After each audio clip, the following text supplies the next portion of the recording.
kelompok 6 yang terdiri dari Zeklin Natalin NIM 1150, yang kedua ada Anissa Sofi Primayanti NIM 1027, yang ketiga ada Regina Eden NIM 1047, dan yang keempat ada Zela Asmina Devi NIM 1096. Di sini kelompok 6 akan mempresentasikan mengenai financial analysis.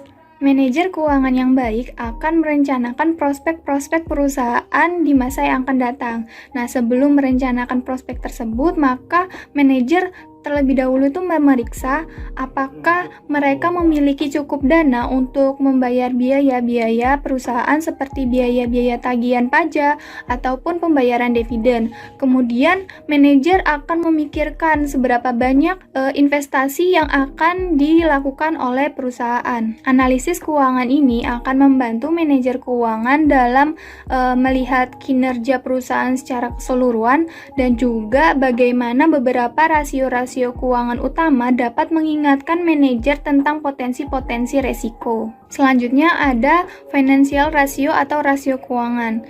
Nah, rasio keuangan ini biasanya mudah untuk dihitung. Namun, dalam penyajiannya, rasio keuangan ini ditampilkan dalam daftar yang panjang. Kekurangan dari rasio keuangan ini dapat diminimalisir atau dikurangi dengan melihat yang pertama apa yang diukur dari rasio tersebut, yang kedua bagaimana rasio tersebut dapat terhubung dengan tujuan akhir dari nilai tambah bagi pemegang saham.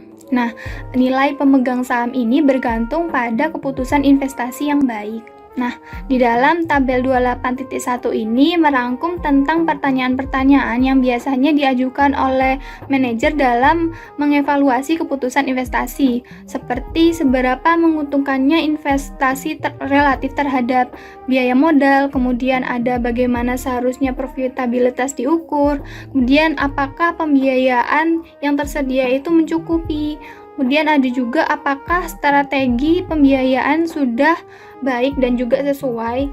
Nah, selanjutnya ada financial statement. Perusahaan publik itu biasanya memiliki beberapa pemangku kepentingan seperti pemegang saham, pemegang obligasi, bankir, pemasok, karyawan, dan juga manajemen. Semua pemangku kepentingan ini perlu untuk memantau perusahaan untuk memastikan apakah kepentingan mereka ini terpenuhi, dan juga mereka ini mengandalkan laporan keuangan untuk memberikan informasi yang mereka butuhkan. Kemudian ada contoh dari Home Depot Financial Statement. Di dalam neraca Home Depot tahun 2017 dan juga 2016 ini menjelaskan tentang aset perusahaan pada akhir tahun dan juga sumber uang yang digunakan untuk membeli aset tersebut. Di dalam neraca ini ada perbedaan antara aset lancar dan juga kewajiban lancar yang biasanya disebut dengan arus bersih aset atau modal kerja bersih. Nah, jadi modal kerja bersih ini aset lancar dikurangi dengan kewajiban lancar. Di dalam laporan neraca Home Depot 2017 ini terlihat bahwa aset lancarnya sebesar $18.933 dan kewajiban lancarnya sebesar $16.194, sehingga dalam perhitungan modal kerja bersih maka 18.933 ini dikurangi dengan 16.194 dan hasilnya adalah 2.739, sehingga modal kerja bersihnya adalah $2.739. Kemudian ada income statement dari Home Depot. Jadi, dalam laporan laba rugi ini terlihat bahwa pada tahun 2017 Home Depot menjual barang senilai 100.978 juta. Kemudian terlihat juga total biaya pembelian dan juga penjualan barang senilai $84.412 dari penjumlahan $66.548 dengan $17.864. Kemudian terlihat juga bahwa Home Depot ini juga mengurangi depresiasi sebesar $1.811 juta untuk nilai aset tetap. Jadi pendapatan Home Depot sebelum bunga dan juga pajak sebesar 14.755 juta. Nah, nilai ini didapat dari pendapatan total dikurangi dengan biaya dan juga dikurangi dengan depresiasi. Tadi pendapatan totalnya sebesar 100.978 juta dikurangi dengan biaya 84.412 juta dan juga dikurangi dengan depresiasi sebesar 11.811 juta. Kemudian selanjutnya adalah mengukur kinerja Home Depot. Di dalam kasus Home Depot terdapat sebuah laporan keuangan yang digunakan untuk menilai kinerja keuangan dan posisi saat ini. Pada penutupan tahun fiskal 2017, saham biasa dari Home Depot ini dihargai senilai 204,92 per share. Dan ada 1.170 juta saham yang beredar. Jadi total kapitalisasi pasarnya adalah saham biasa, jumlah saham yang beredar dikalikan dengan harga saham, yaitu 204,92 dan hasilnya adalah 239.756 juta. Di sini diperlukan tindakan untuk membandingkan kapitalisasi pasar atau nilai pasar dengan nilai buku ekuitasnya. Nah, apa sih sebenarnya kapitalisasi pasar itu? Kapitalisasi pasar ini disebut juga dengan MVE atau Market Value Equity, di mana rumus kapitalisasi pasar itu sendiri seperti yang sudah saya sebutkan tadi, harga saham dikalikan dengan jumlah saham yang beredar. Biasanya besarnya kapitalisasi pasar ini itu menunjukkan tingkat profit dan eksistensi atas suatu perusahaan tersebut. Begitupun sebaliknya, jika nilai cenderung rendah, maka perusahaan yang terkait akan kurang diminati. Kemudian karena aset bersih ini adalah sama dengan total ekuitas pemegang saham, maka nilai buku ekuitas per lembar saham ini adalah total ekuitas dibagikan dengan jumlah lembar saham yang beredar. Nilai buku dari ekuitas ini diartikan sebagai nilai saham menurut pembukuan perusahaan emiten, di mana akan memberikan manfaat karena digunakan untuk menghasilkan laba dari aktivitas operasi perusahaan untuk perusahaan di masa depan. Untuk slide selanjutnya adalah Market Value Added atau MVA. Pada kasus dari Home Depot ini, pada akhir tahun fiskal 2017, nilai buku ekuitas Home Depot ini senilai 1.454 juta. Nah, karena itu nilai tambah pasar, kemudian perbedaan antara nilai pasar saham perusahaan dan jumlah uang yang telah diinvestasikan pemegang saham di perusahaan ditulis dengan perhitungan sebagai berikut, yaitu di slide sebelumnya tadi 239.756 dikurangkan dengan nilai buku ekuitas Home Depot senilai 1.454 juta dan hasilnya senilai 238.302 juta. Itu adalah hasil dari Market Value Added. Jadi Market Value Added ini adalah nilai tambah pasar yang merupakan perbedaan antara nilai pasar dari suatu perusahaan untuk saat ini dan modal yang dikontribusikan oleh investor. Apabila MVA ini positif, maka perusahaan akan memiliki nilai tambah. Seperti yang saya jelaskan tadi, untuk rumus dari perhitungan MVA tadi itu adalah nilai pasar saham dikurangkan dengan ekuitas pemegang saham. Kemudian selanjutnya adalah market to book ratio atau disebut juga dengan MBR. MBR ini dapat dihitung dengan cara membagikan harga saham atau market value equity dengan nilai buku per saham, seperti yang ada di samping penjelasan mengenai Coca-Cola memiliki MBR yang jauh lebih tinggi daripada Johnson & Johnson. Tetapi nilai tambah pasar dari Johnson & Johnson ini lebih tinggi karena skalanya juga lebih besar. Nah, untuk market to book ratio ini itu merupakan nilai pasar ekuitas perusahaan yang dibagi dengan nilai buku dari ekuitasnya tersebut. Jadi nilai pasar ekuitas perusahaan ini diperoleh dengan cara mengkalikan harga pasar saham per lembar dikalikan dengan jumlah saham yang beredar. Nilai buku ekuitas ini diperoleh dari total ekuitas dikurangi dengan saham preferen yang berada di laporan posisi keuangan. Dari tabel 8.2.3 itu memiliki kelemahan di mana file nilai pasar saham perusahaan ini mencerminkan ekspektasi investor tentang kinerja masa depan. Jadi ekspektasi ini tentu saja tidak seperti realita. Jadi file nilai pasar ini hanya merupakan ekspektasi, dan untuk nilai pasar tidak selalu menggambarkan kinerja yang sesungguhnya. Untuk itu, file nilai pasar ini hanya mencerminkan ekspektasi saja. Kemudian yang ketiga ini tidak dapat mencari nilai pasar dari perusahaan milik pribadi yang sahamnya tidak diperdagangkan. Kemudian untuk slide selanjutnya, mengukur akuntansi profitabilitas dimulai dengan nilai tambah ekonomis atau disebut juga dengan EVA. Nilai tambah ekonomis atau EVA ini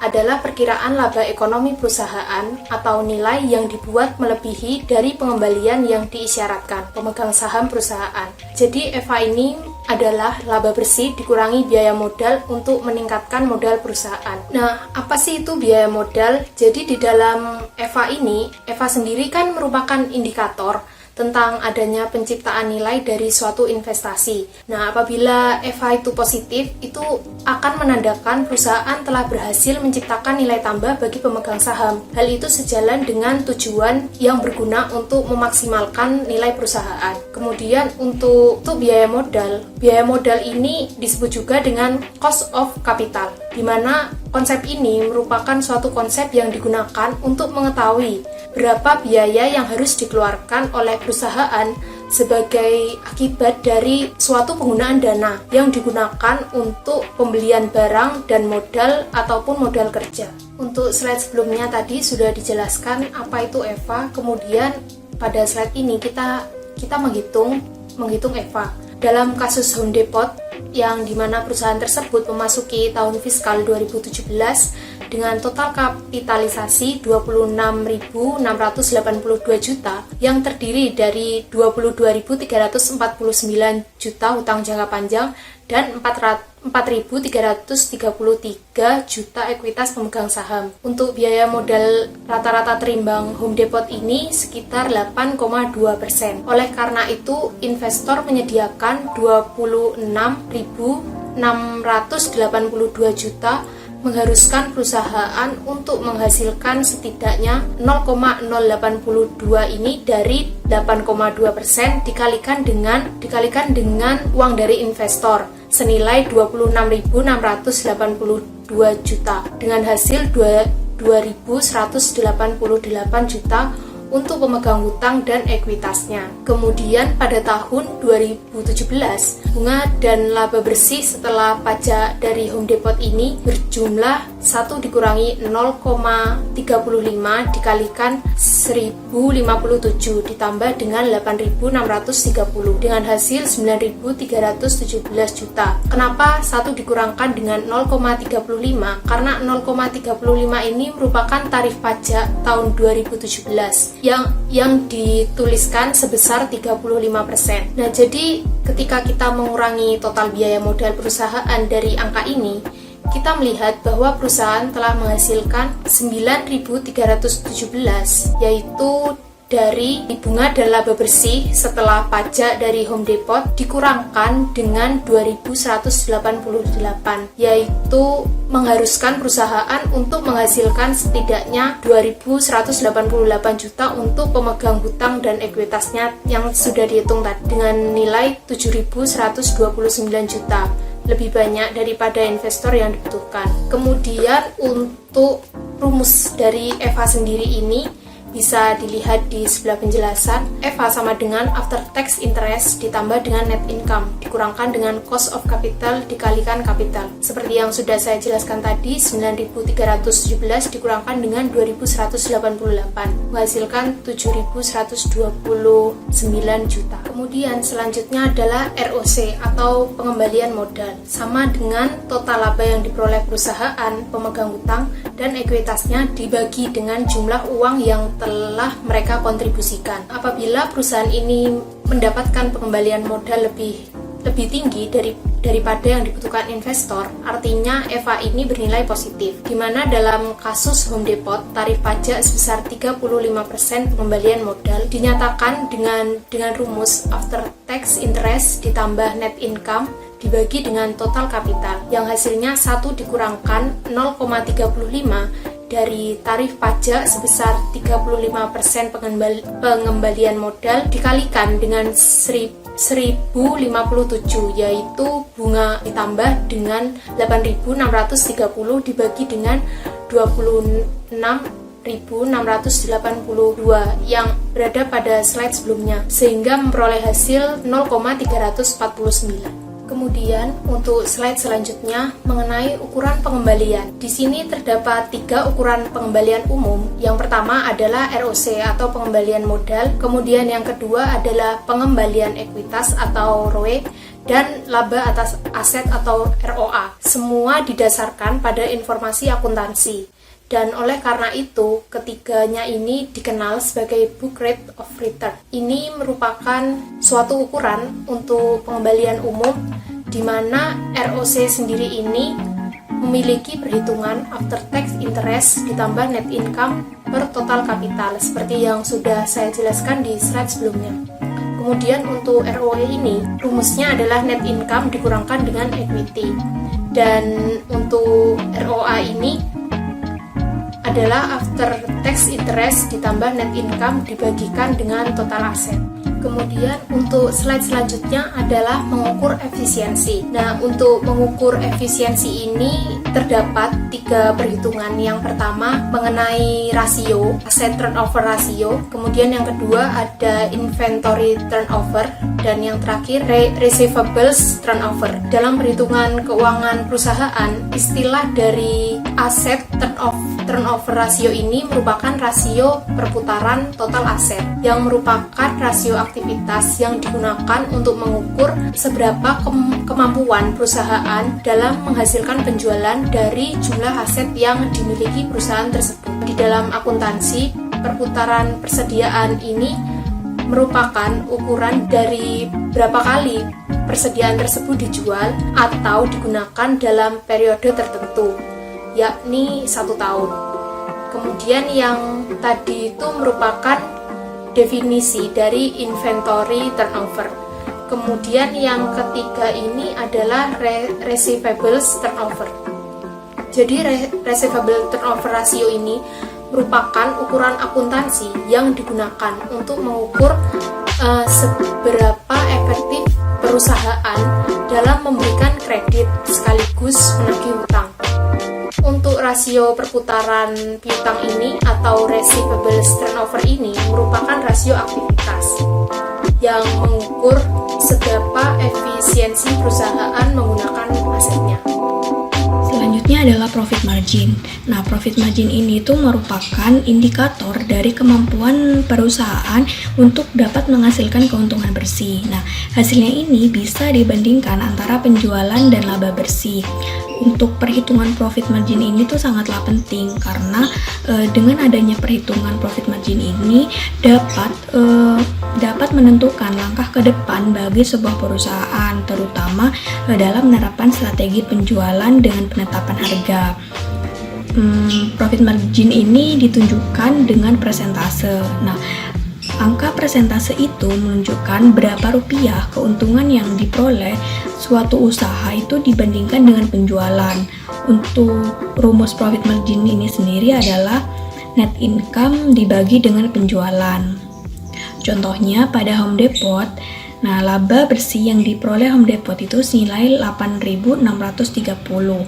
Nah, itu dibagi dengan penjualan senilai 100.978 sehingga menghasilkan margin senilai 8,55%. Pada gambar 28.2 ini menunjukkan bukti trade-off antara perputaran aset dan margin laba operasi. Nah, kita ini dapat melihat bahwa industri dengan rasio perputaran rata-rata yang tinggi ini cenderung memiliki rata-rata yang lebih rendah profit marginnya. Untuk 2 garis lengkung pada gambar ini melacak kombinasi profit margin dan aset turnover yang menghasilkan ROA 3% atau 10%. Nah, meskipun terdapat dispersi yang sangat besar di seluruh industri, baik dalam profit margin maupun aset turnover, variasi tersebut itu cenderung mengimbangi. Jadi untuk sebagian besar industri, pengembalian aset itu berada antara 3% dan 10%. Leverage ratio atau rasio leverage ini adalah rasio keuangan yang menunjukkan tingkat utang yang telah dimiliki oleh suatu perusahaan. Rasio leverage ini disebut juga dengan istilah rasio solvabilitas sebagai rasio keuangan yang mengukur kemampuan suatu perusahaan untuk memenuhi kewajiban atau utang jangka panjangnya. Utang jangka panjang itu dimaknai sebagai kewajiban atau utang yang waktu jatuh temponya itu lebih dari 1 tahun. Untuk rasio leverage ini tuh membandingkan antara total beban utang perusahaan terhadap aset atau ekuitasnya. Jadi artinya rasio ini tuh menunjukkan seberapa banyak aset perusahaan yang dimiliki oleh para pemegang saham dibandingkan dengan aset yang dimiliki oleh para kreditur atau pemberi utangnya.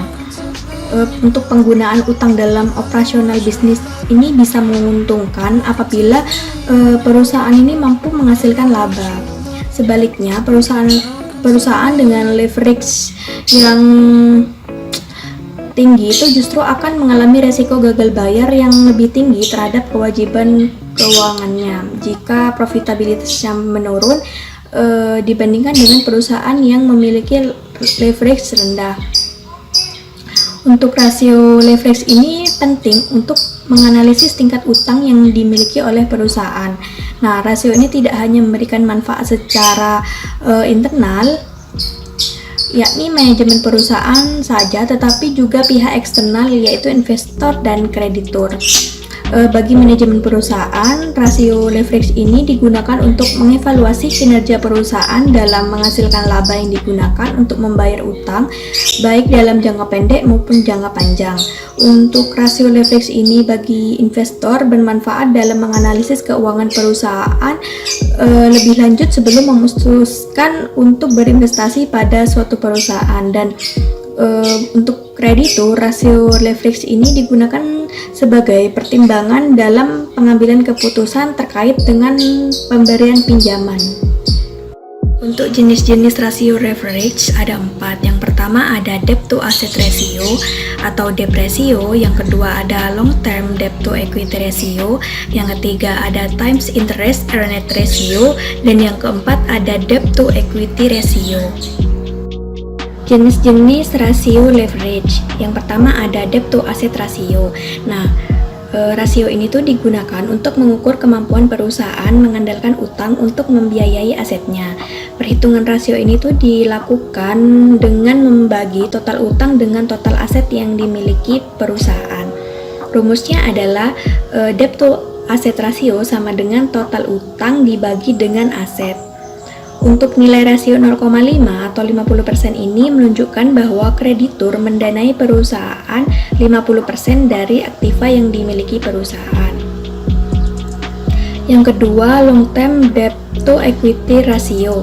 Rasio ini merupakan rasio yang digunakan untuk mengukur perbandingan antara utang jangka panjang dengan total modal sendiri. Tujuan menghitung nilai resiko long term ini adalah untuk mengukur berapa bagian dari setiap rupiah milik sendiri yang dijadikan utang jangka panjang. Untuk rumusnya adalah hutang jangka panjang dibagi dengan modal. Contoh long term debt to equity ratio pada Home Depot adalah hutang jangka panjang yang dimiliki Home Depot senilai 24.267 dibagi dengan modal atau ekuitasnya senilai 1.454. Jadi untuk hasilnya adalah 16,69%. Yang ketiga ada times interest earned ratio. Nah, ini merupakan rasio antara laba sebelum bunga dan pajak dengan beban bunga. Rumus time interest earned ratio ini adalah laba sebelum bunga dan pajak atau EBIT dibagi dengan biaya atau beban bunga. Contohnya, EBIT-nya itu 14.755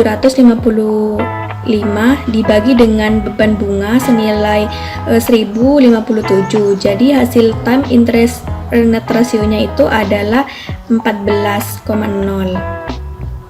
Untuk yang terakhir ada debt to equity ratio. Ini merupakan rasio utang yang digunakan untuk mengukur perbandingan antara total utang dengan total modal. Rumusnya adalah total hutang dibagi dengan ekuitas. Nah, dengan catatan utang atau liabilitas ini merupakan kewajiban yang memang harus dibayar oleh pihak perusahaan secara tunai pada pihak pemberi hutang dalam kurun waktu tertentu.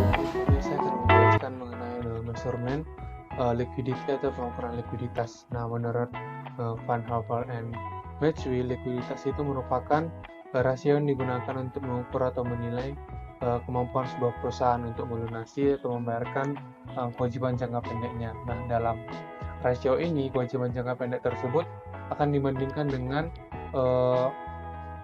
sumber daya jangka pendek atau aktiva lancar yang tersedia untuk memenuhi kewajiban jangka pendek tersebut.